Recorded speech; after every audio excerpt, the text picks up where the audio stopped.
Welcome to Policy and Governance Perspectives, the official podcast of the Schar School of Policy and Government at George Mason University. Join Dr. David Ramadan and Schar School experts as they engage in thought-provoking conversations with elected officials, policymakers, and thought leaders. Listen for in-depth discussions on policies, politics, governance, and career pathways, all designed to elevate your perspectives and expand your mind.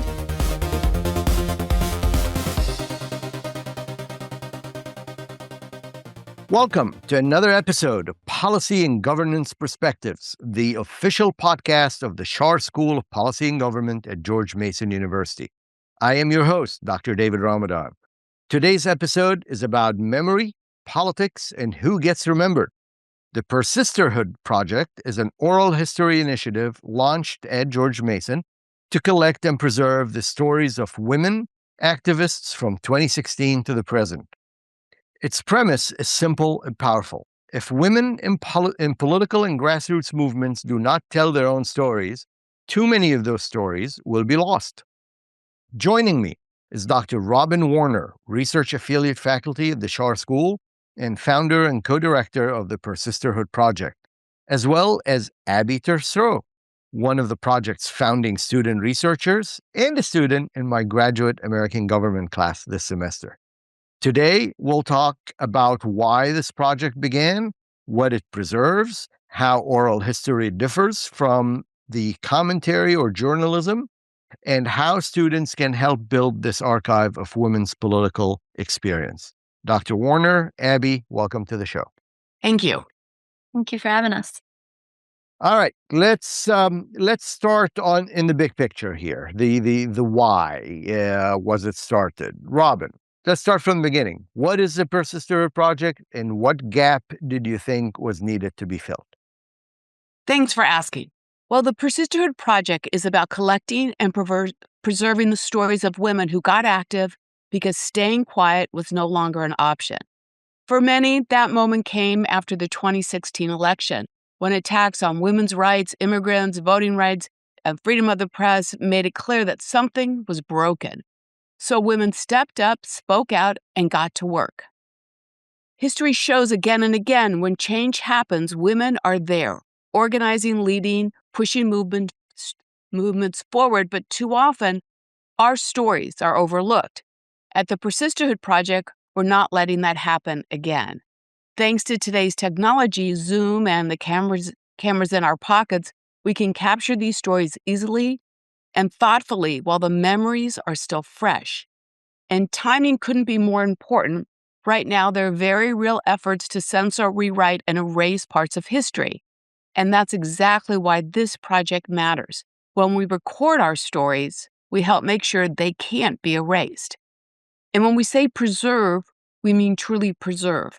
Social media is full of posts and videos documenting what's going on right now, but what's everywhere one day can disappear tomorrow. And that's why everything we collect, videos, audios, photos, is going into the archives at George Mason University. The archives ensures that our stories will still be accessible 10, 20, 50, 100 years from now. And we couldn't have a better partner than the GMU archives. If you've never dealt with archivists, you've missed something. They're incredible. Because this is an official oral history and we're collecting these stories to be primary historical data, everyone who takes part in this project signs a release at the end of the interview so the interview recording and material can be part of the Persisterhood collection. And our vision is really simple and bold. A living archive where women's voices are heard, remembered, and celebrated now and for years to come. So, fantastic. I'm sure it's an amazing work, but I'm curious, what makes it really an oral history project rather than a media project or documentary effort or political archive in a looser sense? I mean, you're collecting information, putting it there. How is this different? It's the way the interviews are conducted. Oftentimes, someone goes into an interview with a preconceived idea, a research question, a preconceived idea of what they want to talk about and have a conversation with the person they're interviewing. With oral history, the interviewer is really a listener. And we start off with some questions to guide but it's really to let the person tell their stories. It's not about me as the interviewer and saying, oh, I'm really interested in this. Let's steer the conversation that way. My job is to be the active listener and to make sure that they feel open to tell their story, not the story I want to hear. And it's actually very hard for people to interview that way because oftentimes someone will tell a story and you're like, oh, I've got one too. And you break in. But with the oral history, it's about sitting back and listening. Excellent. Well, in addition to being a listener, you wear a lot of hats, Robbin. Faculty affiliate, activist, organizer, co-founder of the Postcards for Virginia, now co-director of this project. How did your work lead to this Persisterhood? Tell us a little bit about your background and what brought you here today.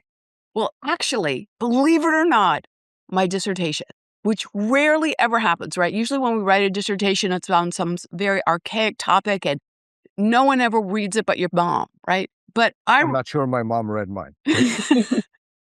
But I have a PhD in folklore and American studies. And I was very interested in studying contemporary society anthropologically. And folklore let you do that. And I ended up writing my dissertation on the rise of the grassroots environmental justice movement in the 80s.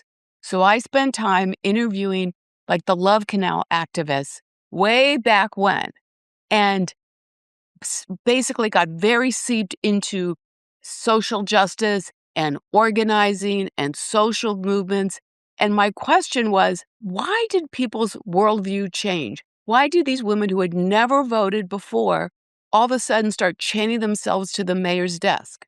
The simple answer ended up being, when you're personally affected, you will do something. And in this case, it was mothers with dying children. And if a mother's kid is dying and they know they're dying because they bought a home in a housing development and letting their child play in the dirt meant that they were letting their child play in poison, and that's why their kid died, these mothers just, they were unstoppable. So that was my background in the 80s.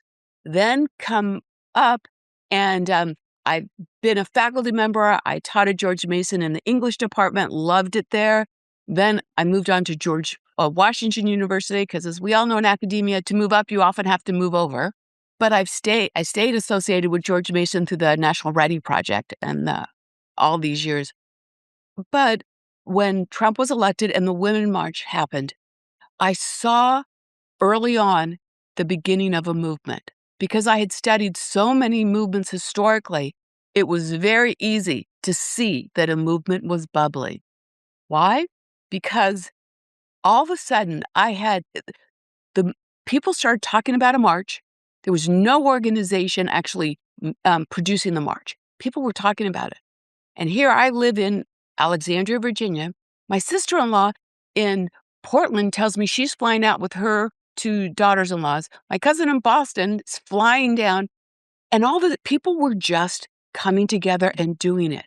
There was no organizing effort. And for me, ding, ding, ding, a movement is forming. So right away, I knew something was happening bigger than itself. So I have gotten involved in many ways in it, through postcards, through my organizing.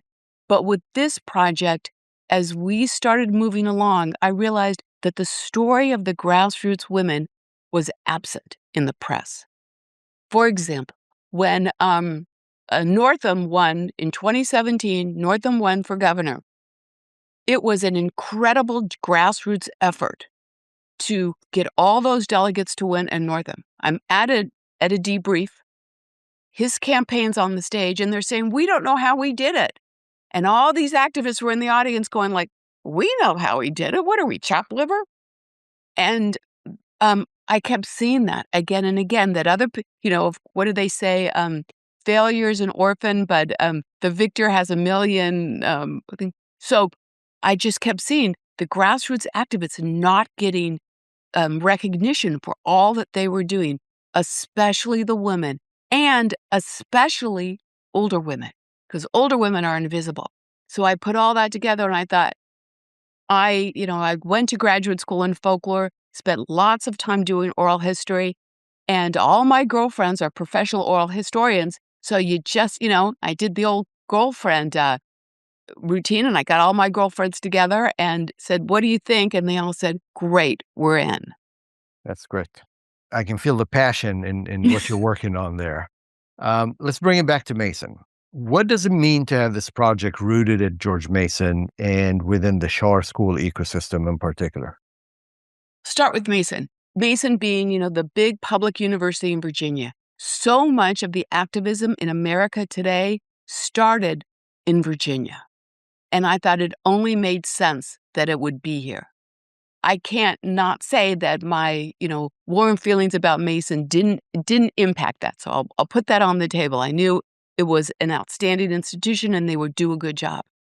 But I also met Bonnie, and the more I learned about what was going on in Shar, and having been to a lot of events at Shar, you do the debrief every year after the election. I realized you really, you understood what happens in politics and how what is reported in the press is not always what's happening. And you bring people in to talk about it. So I thought there, you are very much the center of what's going on.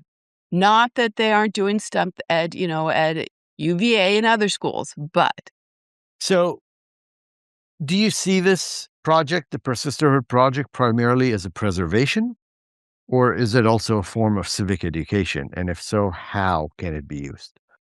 one, in terms of research, I think we need to gather this, for dissertations for years to come. And we're gathering primary data here. We're not, this project is maybe another level of it will be to analyze it, but just to have a place where it will be and that people can come and read the stories about what happened. So one, it's primary data. In terms of analysis, I can't wait till we have, hundreds of interviews so we can start looking at it. You can already see, or even early on, you can start seeing the patterns to come about it. I just gave a talk at a high school here in Virginia, in Loudon, Rockridge High School. And then from that, I've met, there were quite a few young adult authors who write about women who were all like, when can we get at it? Because they were thinking, oh, what great characters we can use by looking at this. So I think I think there's going to be so many uses, but right now it's primary data. Interesting. Loudon is where I'm located, and that's in my backyard. I know that high school well. Oh, Let me get Abby involved here. Abby, I know you as one of my students, a brilliant one, if I may say. Tell us a little bit, tell our listeners a little bit about you and your background first, and then I'll get a couple questions for you. So I have studied at Mason for the past 3 years. I was in the undergraduate program, which I just graduated from in December with Government International Relations. And now I'm pursuing my master's here in the political science program. And I've gotten involved in research on campus in several different kind of modes. I was part of the Honors College research group, and I've worked with Robbin and Professor Stabile on the Gap Center and Persisterhood. So, you were fortunate enough to be one of the founding researchers on this project. How did you get involved and what drew you to it? So I got to be in this through the URAP program at Shar, the Undergraduate Research Assistant program. I applied. I saw the posting for an oral history project based on women in politics. And I didn't know a whole lot more than that when I applied to it, but I really enjoy history, so that was a key part of it for me. I wanted to look into that. And then also I wanted to help emphasize, women's role in government and politics. So I applied for it, and Dr. Stabile thankfully took me on along with one other student researcher, and that's how I got into Persisterhood. So, for the listeners that think oral history research is basically recording interviews and filing stuff away, what's the actual student work is like? So what I did as like the first part of it, we were trying to flesh out the idea of what Persisterhood was going to look like. So I did a lot of background research on several other oral histories through like the Smithsonian archives, PBS archives, things like that, to look at what was good in those. What did we want to take from that? How did we want to format our oral histories? And then also looking for potential partnerships for the project. And what surprised you the most when you started the work? I think the whole work really surprised me because I was someone who thought, "Oh, I'll just be doing interviews and, formatting videos or whatnot." I didn't really know much about the background of how to create oral histories, so all of that initial research that we did really surprised me. Interesting.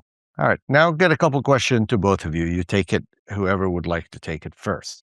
How do you decide whose stories to record? In this, it's we're not doing life histories. We're just doing stories from 2016 through today. Anyone who's been Still have the active, choice, though. You still have what? you're not going to do every story from 2016 to No, it's really so. people have to choose to want to be part of it. And our methodology is to let people interview each other. In oral history, you always have to establish rapport. This way, they're already friends. And they go through a training on how the project works, as well as how to interview. And then they each get a time, and we've set it up to make it as technically easy as possible to so that they can just go on Zoom and everything's recorded. Now, whose story do we want? Since we're looking for primary data, if somebody was active, they kind of self-select. They have to come to the orientation and find a partner to be their interview partner. And that we have yet to have a story that's come in, interview that's come in that hasn't just wowed us with what people have done in it. In terms of outreach, the first year we spent building it and being able to scale it up. And we're now at that point where we're promoting it more because we can scale up because we know exactly the whole process from somebody saying they're interested in to having the interview and the photos ready to submit into the archive. I like the idea, and I think that makes it powerful that people interview each other here. But besides that, what makes for a really powerful interview in oral history? I have yet to, and I've been doing oral history for a long time. I've yet to listen to an interview that didn't have a great moment. Our interviews, we ask them to schedule 2 hours. Normally, they're about an hour, hour and a half. They don't really take the whole time, but we would want to make sure there is that. There's usually a moment, one story that's really memorable. A lot of the stories are interesting, but I have found a snippet, is what I call them, of every single interview that we've used for other presentations to tell stories. Some people, their story that really moves them is what I call their genesis story, how they got involved. For other people, the story is how they came to understand what's going on and their role in it. There's a lot of, we've interviewed a lot of people who ran for office, and to hear them talk about what inspired them to run and why they ran, I'd say a good part of them didn't win, but the impact that had and what they did next. So really, I haven't had a dud yet. Yes, I'm sure you're happy that you haven't had it done yet. Abby, what moments there, powerful moments or so that got your attention, and are you seeing any themes emerging from these interviews? Yeah, I think the kind of powerful moments like Robin was talking about of why they decided to start running or what spurred them to say, I need to get involved now. And I think there's a common theme among all of those. There was some moment that, either they were very upset about, their daughter's future or something that they wanted to get into being taken away, or they got angry, they got fed up, and they said, we need to go change this. And they took the first steps. So I think that was the common theme that I found throughout a lot of these stories is they finally said, enough is enough. I'm going to be the change. Awesome. All right, let's talk a little bit about why does this matter? Robin, why should a Mason student in public policy, government, history, gender studies, or even communications care about this project? First, historically, this is the first time in my lifetime where history has actually been attacked and being pushed back. In fact, the American Historical Society actually issued a statement, and they don't do this kind of thing, but a bunch of academic organizations got together and made a very strong statement about the erasing of history. And once it's collected and housed, It's easy to try to get to wipe it out when somebody isn't holding the documents. But we made sure we're collecting our stories so they are in a place. So right now, it's the political tenor of that. The other reason why it's But so from a important is, student point of view, historically, I'm with you. From a student point of view, okay, from a student point of view, why should they care? I mean, they may like you and like a story, like Abby, but why should they care? because this is an opportunity to capture history that's happening right now around them. Oftentimes, we don't capture history till it's in the past. We have the technology to interview people who are doing something that's going to have a profound effect and be remembered in American history. This time period right now will be remembered the way people think of World War II or right after the Civil War. I mean, this is a major moment in American history, and we have the opportunity to capture it. And these students, they lived How it. is it? And How is it a major moment? how is it a major moment? Because we have not been on the precipice of losing our democracy this close in my lifetime, which is a lot longer than today's students, but they're living through it. This is their JFK moment. There's always moments in history. This moment in time is going to be that way. And they can be a part of capturing it and having the stories in every interview that they help with. That's one more story they can tell. All those books that have been written about World War II, all of that, this time period is going to be addressed just like that. And in the past, we waited to collect this primary data till people were old. And history changes over time. Memory changes over time.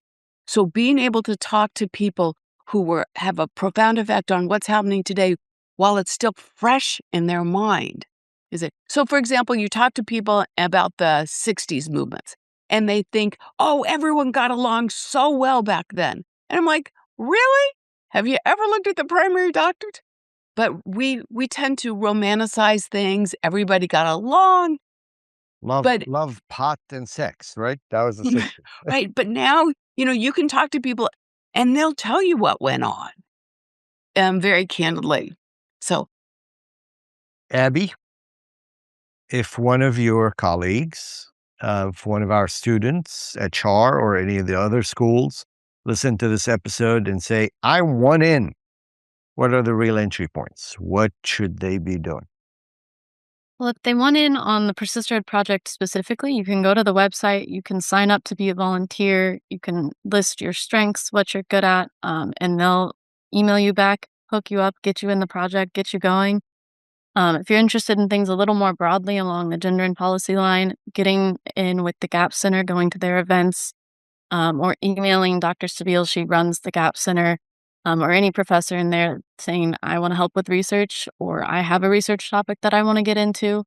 You just got to reach out, and they're going to try to get you in wherever you want because they want more students involved. So, And if they say, this is interesting, I want in because I'm interested, but then they're having dinner at home and they share this with their parents or with their colleagues and roommates in their dorms, and somebody says, yeah, but it's interesting, but what skills are you going to learn from this? you can get a lot of skills out of this depending on what you want from it. For me, I got a lot more research skills out of it, specifically with the methodology and learning about oral histories. You can get skills on marketing. You can get skills on leading focus groups. It's whatever you want to get out of it. They'll help you get that. So, Awesome. Robbin, looking ahead, where do you want this project to go? my hope is after we get to a critical mass, we will be able to move from the collection stage to the promotion stage of people using it. I mean, I have no doubt it'll be used from dissertations. That's an easy one. But I look forward to having the archives call me that historical fiction writers and historians are using it.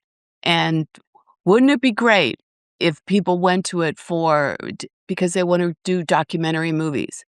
Now, this is primary data, so people are being interviewed on Zoom. not always the best quality, but, it's their first chance to hear these stories. And then they would have, find more people to interview and do a much better quality. Abbi, 2-3 years from now, or 5, after you finish your master's degree, hopefully you went to a doctorate, because I'd love to address you as Dr. Tesreau one day, and you're reflecting on this, what are you going to remember? I'm going to remember just the amount of people that I was able to meet and hear their stories and, kind of get a lot of inspiration from these women who came before me of how I hope to get involved and be involved just like they are in the future. Awesome. Any final thoughts? I guess my final thought is that this is not a project for people who have had necessarily a long life of activism. We're capturing the activism at the moment. So if you're organizing on campus, you're helping people with voting, you're thinking of running for office, all of these stories are worthwhile collecting now. Abbi? And we hope you would want to be a part of it, not just as a researcher, but also as a narrator. Abbi, final thoughts? I think just echo what Robbin said. Get involved. Go visit the website. If you're doing activism right now on campus, you can be interviewed. You can be a part of this story. Dr. Warner, Abbi, thank you both. This is exactly the kind of project that shows what universities are supposed to do: preserve memory, deepen public understanding, create meaningful opportunities for students to do real work. For our listeners, the Persisterhood Project is collecting and preserving the stories of women activists from 2016 to today. And Mason students and members of the wider community have been invited to learn how they can get involved. We'll include links to the project and related resources in the show notes.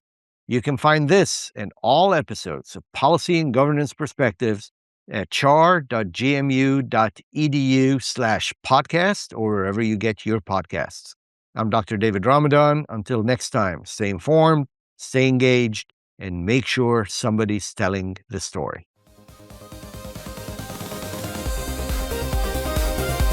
That brings us to the end of another insightful episode of Policy and Governance Perspectives. We truly appreciate you joining us for these important discussions featuring voices from across the Schar School. For more information and to explore our archive of past episodes, please visit char.gmu.edu/podcast. Thank you for listening, and we look forward to sharing more with you next time.